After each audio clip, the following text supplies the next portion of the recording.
Hello and welcome to the Paid Search Podcast. My name is Chris, and today I have a special episode for you. I am bringing on my friend and very wise PPC expert, Joey Bidner. He is going to start off the show, actually, because such a great topic, and then I'm going to follow up with some points at the end of the show. So be sure and stay tuned. The whole episode here, it should be a packed episode full of great information that many things I've never talked about, has not come up on the show much at all. So stay tuned. If you're not subscribed, be sure and subscribe. You'll hear stuff like this every week right here on the Paid Search Podcast. And this podcast is brought to you by optio.com/PSP. That is the special URL that you can use to try the tool that I recommend for anyone who wants more out of their Google Ads campaigns. Whether you're a company who's generating sales, leads, or an e-commerce company who's just getting started, or one who spends a lot of money on Google Ads, this tool scales to what you need, and it won't lead you astray. This tool helps you from bids to keywords to shopping to ad copy to negative keywords and everything in between. This tool is designed to help you get more done in Google Ads. That's what they focused on from the beginning, and they still focus on it. They continue to grow this tool, and they're still offering an amazing deal for you, fellow listeners of this podcast, to try the tool for free for 28 days. If you just go to their website and sign up, you'll only get 14 days. If you go to optio.com/PSP, you get it for 28 days. It's worth it. You'll be able to figure out why everyone loves it in 28 days for sure, and I'm sure you'll continue using it. Try for free, optio.com/PSP. Okay, so as I mentioned at the top of the show, I have a guest today. Everyone loves Joey. He always brings a fresh perspective, and this week is no different. Joey is going to talk about perhaps a metric that I don't think I've ever said on this podcast. It's a metric that if you asked me on the spot, I probably wouldn't know what the abbreviation meant. NCAC. NCAC. NCAC stands for New Customer Acquisition Cost. So this is a metric that is not available in Google Ads. And that's what Joey's going to talk about. He's going to talk about how, some of the most important metrics to your business is not something you can see in Google Ads. There's not something that you can measure in Google Ads. It's something that goes beyond it and could be the life and death of your company. So without further ado, Joey, take it away. Hey, what's up, Chris? So today I want to talk about a principle of management, and it's one that requires us to step out of Google Ads a little bit, because we're going to be talking about some metrics that unfortunately are not visible in Google Ads. But it's something that I can't stress with enough importance, because we're going to be talking about specific metrics that directly relate to what should be our primary objective as Google Ads managers, which is growth for the businesses that we're managing ads for. Not necessarily just, growth of our internal numbers in Google Ads, but growth of a business. Now, before I get into the metric that I want to talk about today and how to calculate it, we're going to be going over the math on how to benchmark it and everything.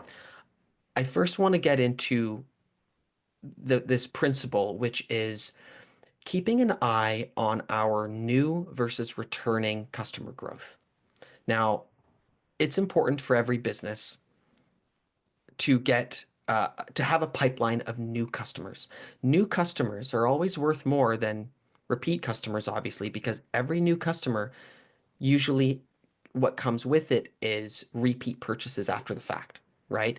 So in order for a business to grow, it needs a pipeline of new customers.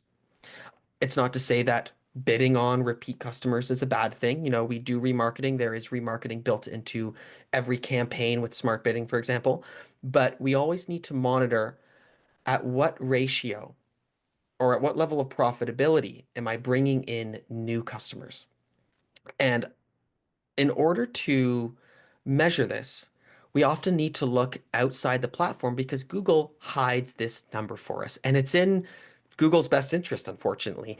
When you're using return on ad spend bidding and you increase your return on ad spend target, most of the time what happens is the algorithm will lean into previous customers or previous users because the algorithm sees those users as low-hanging fruit. They've already been to the site, they've already vetted you, they've already purchased from you, there's trust there. Oh, you want me to get a 400% ROAS instead of a 300? Okay, well, I'm just going to bid more on repeat purchasers.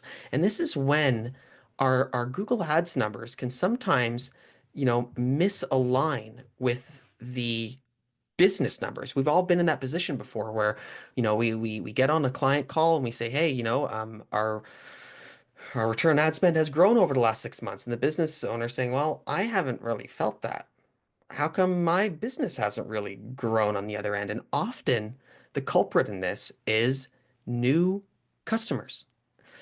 So this is tricky though, because Google doesn't give us that ratio, doesn't give us that ability to see which campaigns are bringing in new versus new or returning customers. Now, before I move forward, I do need to actually mention before anybody hops into the comment section and says, "Oh, Joey, what about that selection in my campaign settings that says bid more for new customers?"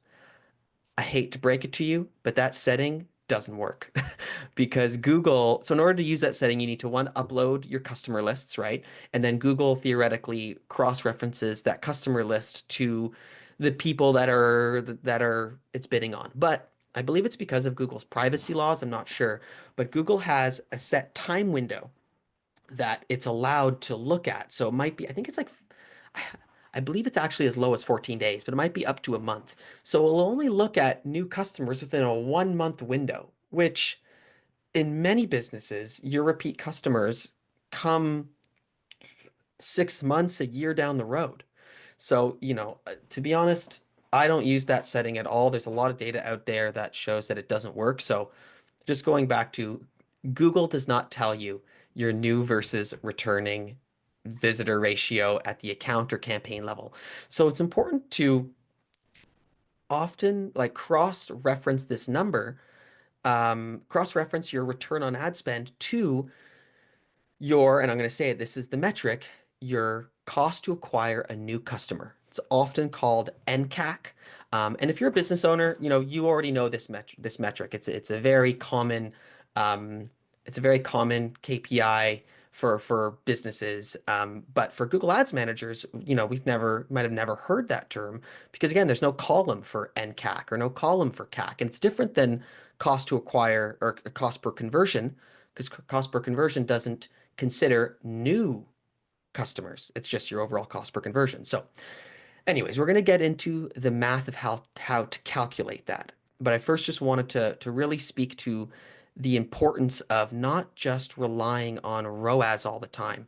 It's not always just about having a high ROAS, it's about having a profitable cost to acquire a customer. Now, how do we calculate that? So it's actually pretty simple. First, we're going to talk about how to calculate it, and then we're going to talk about how to benchmark it and how to look at your customers' data to see if you're in the healthy scope, right? So, in order to calculate what your business's break-even cost to acquire a new customer is, we need a few pieces of data. Okay, so if you're on Shopify, it's rather easy. So we need to start with our customer lifetime value. Over the course of, let's say, 2 years, a year, 6 months, whatever, typically whatever rate at which customers will repeat purchases from you and stick around with you for.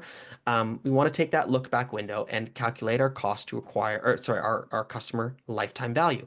And the way to calculate that, it's pretty simple. You can take your average order value and you multiply it by your purchase frequency. So purchase frequency is something that so it's basically the rate at which people repurchase from you. Is it 20%? Is it 30%? There's a number of ways you can calculate that. Now, average order value is easy because you just log into Shopify and it's right there. Purchase frequency can be a little bit trickier because it's not on the native dashboard. What you can do is get an app called By the Numbers. There's a 7-day free trial and it will just plop out its purchase frequency for you. And then you can delete the app, though the app is fantastic. And I'd say, there's a lot that By the Numbers can do.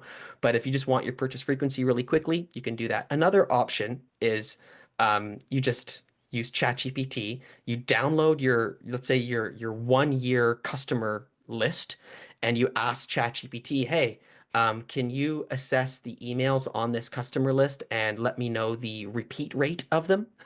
It's a pretty simple way where, when it sees, duplicate emails, it can identify it as, okay, that's a repeat purchase. And it'll say, okay, yeah, your repeat rate is 20%, let's say. So going back to calculating our customer lifetime value. So we take average order value, which was, I'm going to use this case where average order value is $650. Okay. Then we take our purchase frequency of, I'm going to use the case of 20%, and we're going to multiply that. So you do 650 times 1.2, which is 20%. And that would give us a customer lifetime value of $780. Now, then you need to multiply that by your profit margin. That's the important part, obviously. So let's say your profit margin is 65%. You would take $780 customer lifetime value, multiply it by 0.65. That gives you $507. 507 becomes your NCAC benchmark. Anything below that, you're profitable. If your cost to acquire a customer is above $507 in that case, you are no longer profitable. Now, what do we do with this, right? So the rabbit hole is pretty deep when it comes to what we can how we can compare our NCAC to our performance. If you want to go down the rabbit hole of truly seeing it at the campaign level, the account level, you would need a third party platform, right? So, and I recommend third party platforms for. I recommend this level of analysis to accounts that are larger, but also looking to really scale. If you are looking to scale your business, your client has said, okay, I want to double my revenue next year, right? Those are the ones where you really need a third-party platform that can tell you your NCAC, your new visit versus return visit ratio per at the campaign level, at the ad group level. You need to see that. And you can use platforms like Wicked Reports, though they're not cheap. They start at around, I think, $500 to $800 a month, and they go up depending on the size of your business. But for accounts that are looking to scale, you need to have it because, again, you can't really scale a campaign that is just sitting on relying on repeat traffic. So, again, that is like the nerdier level, using a third-party attribution software like Wicked Reports and looking at that granular data so you can see how it fluctuates when you make changes. And that's the big thing. When you make changes, how does your new visitor count and or your new visit purchase rate fluctuate? Now, if you're not at that level where you want to use a third-party attribution software, you can still measure this holistically. Right. And it's kind of just like a check and balance thing where every once in a while you check in and see, is my NCAC healthy or not so healthy? So I'll go one level up from using a third-party attribution software like Wicked Reports and recommend one more Shopify app called not By the Numbers. This one is called Lifetimely. So Lifetimely is a much cheaper app. It's in like the $20 a month range, depending on the size of your business. If you have a really big business, it can be more expensive, but it's still a fraction of what the third-party attribution softwares cost. And these platforms allow you to see your holistic numbers in that context where it will allow you to, it will import all of your ad spend data, your spend on Facebook, your spend on Google. It will also import, the conversions on Facebook and Google. But the real important part is it's collecting all of your media spend and then comparing it to all of your sales data. So you can then see, okay, when we scaled Google last month, the client asked us to double our spend. What happened to our NCAC, right? Did our cost to acquire a new customer skyrocket, or did we, ideally what you want is, did we increase our spend, we increased our revenue, and our NCAC maybe stayed the same, or it only went up a little bit but stayed under our benchmarks. Because remember, this all comes back to what we spoke about in the previous episode, where once you establish your break evens, it's about identifying, okay, our break even is X. Right now, we are, you know, X amount of distance away from that. We are, let's say $10 below that number, right? If it goes up by $5, but our revenue went up 30%, that's a win, right? It's okay if your NCAC goes up, but what you don't want it to do is exceed your threshold, and you just want it to go up proportionally with your other efforts. So again, if spend goes up and revenue goes up and your NCAC goes up a little bit, but still under your threshold, you are good. What you don't want is, oh, we increased our spend by 20%. Our revenue, yeah, went up 20%, but then our NCAC skyrocketed and now it's way above our benchmark. That's when okay, what does that tell me? We just leaned into new visitors. And, often you see this at sales. When you have a sale, you see a big surge in revenue and everybody gets all giddy. But what happened to your NCAC, right? And that's why we can't rely always on these short-term gains of the cash flow from a sale. Oh, let's just have a sale every month. No, then you're not really, if you're gonna have a sale every month, then you really need to have a new customer pipeline set up every month so you can close that new business all the time. And yeah, it just comes back to this principle. New customer acquisition is so important for all elements of your entire digital marketing strategy's holistic growth. So I can't stress it enough. New customer acquisition. And, Shopify natively does show you your new versus returning customers. So now let's say you don't want to do any app. You just want to do this, manually. You can just log into your Shopify account and monitor those new versus returning customer charts and just like timestamp them to your efforts in Google Ads. Okay, we doubled our spend this month. How did our new customer chart line compare to our return customer chart line? And look at them like day by day. When we increased our spend this day, did my repeat customers skyrocket or did my new customers skyrocket, right? And then, okay, well, new customers went up. We know we have, let's say, a 7 to 8 day conversion lag, which means typically it takes like 7 days for a customer to purchase something. So let's hold, let's wait for 7 days and see if our purchases increase, and let's see what happens to our NCAC. And you can also always just calculate the NCAC manually. You take all your costs in your media spend and your all your costs all your new customers, and you divide them, right? Because Shopify will export you new versus returning customers, so you can always just take your new customer list and compare it to how much money you spent. You can do it manually.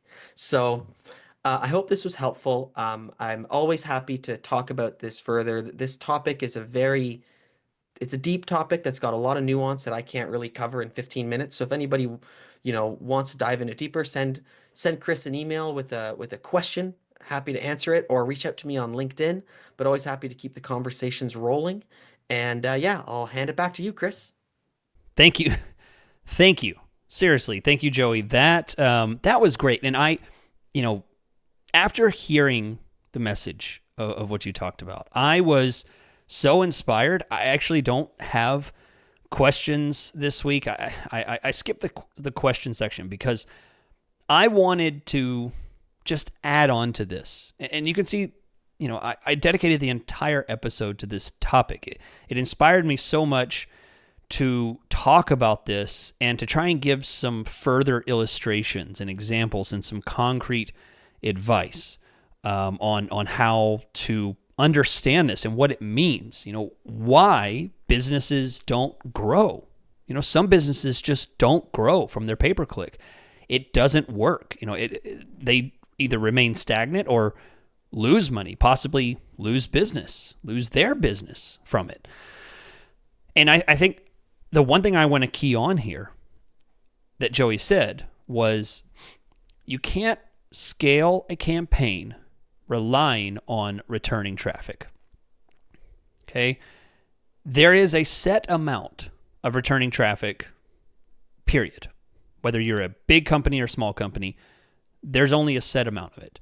And that pool of customer value that you have shrinks every day if you don't pour new life into it, right? And I actually, taking after my favorite teacher, I have a parable to share with you because I think when you talk in stories, I think that's the best way to help someone understand. And I came up with a parable, a story, to help you understand what I see when I see a company that is doing this, that's selling to returning customers. So imagine this. There's a fisherman who throws his net. He has a special net that he made. It's, he bought special golden thread from a merchant, and he bought a magic pond from a merchant, okay? And he's throwing this special net into this magical pond. And this magical pond continues to regenerate fish every day. And the man doesn't eat the fish. He puts them into his aquarium. He dumps the fish that he catches in his magical pond into his aquarium. But for some reason, the aquarium is never full. Every day he's dumping a few fish that he catches in this magical pond into this aquarium, but it's never full. And here's the secret. The aquarium has a hole in it. The aquarium has a hole that funnels back down into the magical pond. And the fish just swim out and go back into the pond the next day, and then he catches those same fish. So you understand what's happening here. This fisherman is seeing the reward of his work. He's seeing the reward of, I got some today. Doesn't realize that was the same fish that he caught the day before. And the day before, his aquarium, what he's trying to build and grow just is remaining static. A few of the fish may not swim out. So, he notices he dumped 10 fish in. The next morning, there's another, there's only 2 fish left. But he doesn't really notice that. He doesn't keep track of the aquarium. He dumps in another 12 fish the next day. And, the cycle just keeps returning. There's always fish in the pond, and he's always losing fish from his aquarium, right? This is the kind of unhealthy relationship that you could be having on Google Ads if you don't know. And this is where I want to get into something concrete, because I think it's important that I try and share tips. I mean, Joey shared some very specific tips and, multiple software and places to look. And I'm going to dig into the Google Ads aspect, and I'm going to answer the question, how do you know if you have a campaign that's serving to returning customers? Okay. So I'm going to go through a couple bullet points here. There's basically 3. Number 1, you set up your campaigns following all the online prompts straight from Google.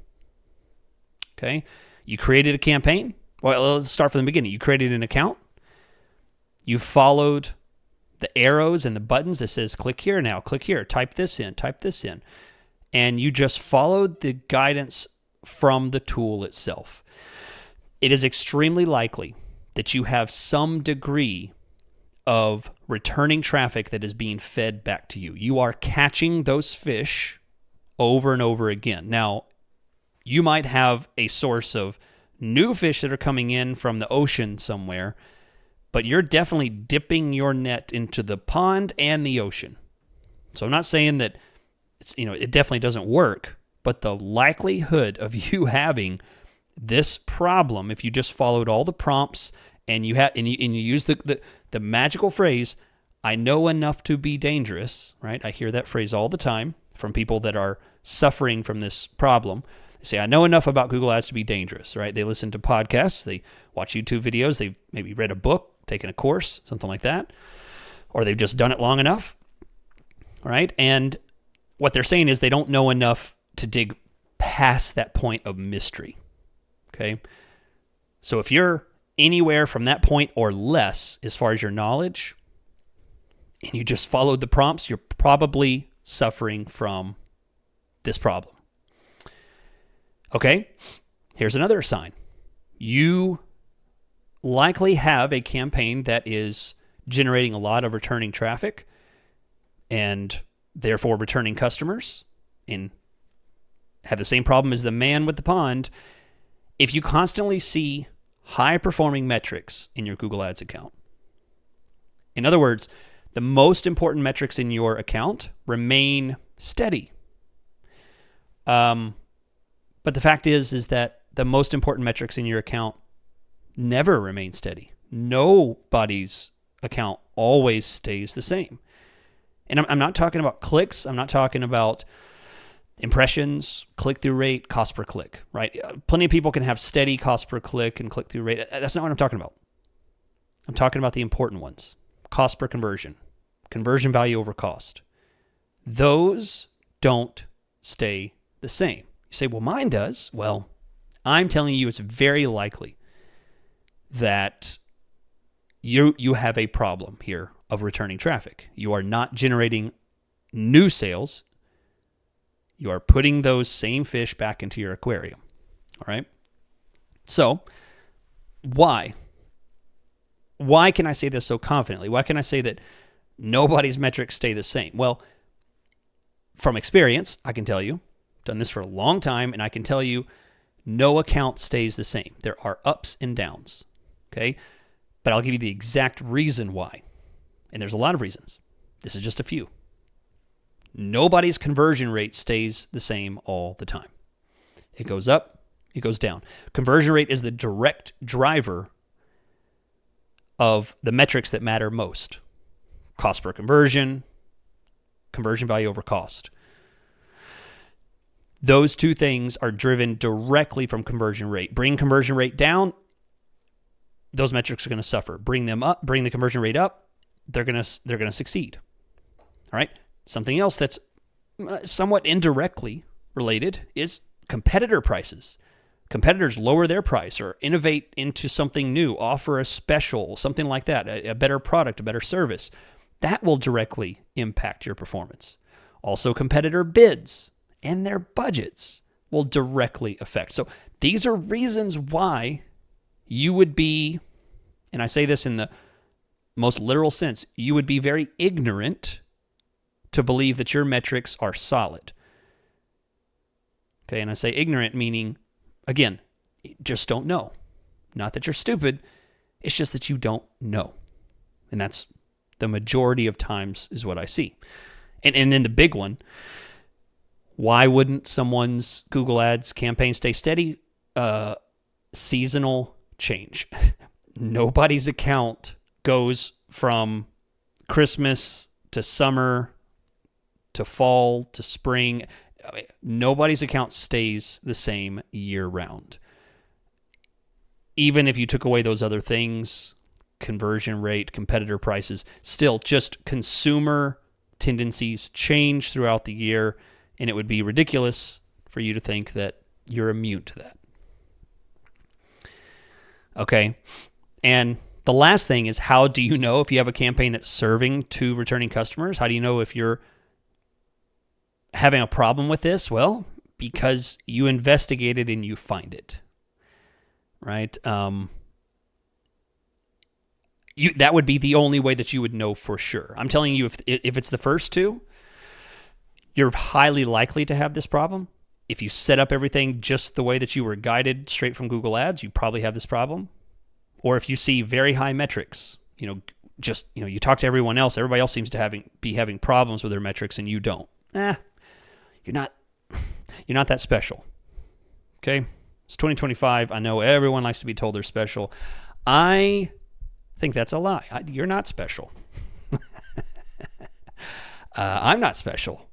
Everyone has the same. I mean, you're not that much smarter than everyone else. You know, there's that old Saturday Night Live, you know, everyone likes me. No, I'm not for self-affirmation. I do not think that you should live ignorantly thinking that you just do things right and nobody else does. You're wrong. You're wrong.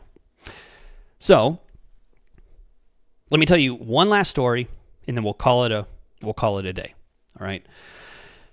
I'm going to tell you about another story. This one's real, though. This is no parable. This is a real story. I was working with a company. They work in the automotive sector, and they sell automotive accessories. Okay? And I'm going to use generalizations just to be private about this, even though you guys don't know who it is. But regardless, they sell accessories of different kinds, and clothes, and different accessories that you can wear, things like that. Okay, so this is a large company, many products, and this is the key point. The key point of what I just mentioned. I said you weren't special, and you kind of got mad about that. Well, the CEO of this company is a very smart guy. I was very impressed by his level of understanding. He grasped things very quickly. His communication level was very high. Obviously, a very intelligent guy. Okay? And after I did an audit on their account, I discovered the successful company with many, many products, multiple businesses under the same roof of this company. I discovered after an audit that their new customer acquisition cost was extremely high. It was so bad that I actually dreaded doing the audit for this gentleman. I was very nervous because I was going to be delivering some very bad news. He took it very well, immediately grasped the severity of the problem, and went to resolve it. And I'm working with him now to fix this whole problem. And let me tell you, if it can happen to companies like that, that has a team, and nobody on the team knew this. They were working with an agency, and they were working with people that supposedly knew what they were doing, and yet it was still happening to them. So let me say this. If it's happening to them, absolutely it can happen to you. And I have nothing to gain by telling you this, only just to know that I'm helping people by lifting the veil. And that's a large part of what this podcast does. People all over the world listen to this, and they tell me all the time, Chris, thank you so much. You help my business. You help my company. That's what I get out of this. And of course, people reach out to me and hire me sometimes. So there is that. If you would like to reach out to me, chrisschaefer.com is my business site. You can reach out and schedule a time to chat with me. I can do an audit on your account. And of course, do not forget the great Joey Bidner, who brought this whole topic to light. Thank you, Joey. You can find him at joeybidner.com. He offers Google Ads management and many great services. I highly recommend reaching out to him as well. Thank you, guys. I'll see you next week.